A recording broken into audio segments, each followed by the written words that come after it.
ஹாய்ங்க. Shopping அலப்பறைகள் பார்க்கலாம் வாங்க. நேத்து ஈவினிங் போல ஷாப்பிங் போயிருந்தோம். போகையிலேயே என் வீட்டுக்காரரு 2 வார்த்தை சொல்லுவாரு. "இங்க பாரு சூப்பர் மார்க்கெட்டுக்குள்ள போனோம்னா, அது வேணும், இது வேணும்னு எல்லாத்தையும் எடுக்கக்கூடாது. தேவையானத மட்டும் தான் எடுக்கணும்." அப்படின்னு சொல்லுவாரு. அதுக்கப்புறம் இன்னொரு வார்த்தை என்ன சொல்லுவாருன்னா, வீட்டுக்கு வந்ததுக்கப்புறம் அது இல்ல, இது இல்லன்னுலாம் சொல்லக்கூடாது. எது எது தேவையோ அத பூரா வாங்கிக்கோ அப்படின்னு சொல்லுவாரு. இது 2மே எனக்கு கன்ஃப்யூஸ் ஆகும். இவர் வாங்குன்றாரா? இல்ல வாங்கக்கூடாதுன்றாரா? அப்படின்னு சொல்லிட்டு.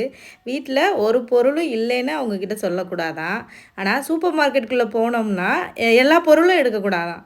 இது என்ன சொல்றது? இதுக்கு என்ன பதில் சொல்றதுன்னே தெரியல. உங்களுக்கு தெரிஞ்சா வந்து சொல்லுங்க.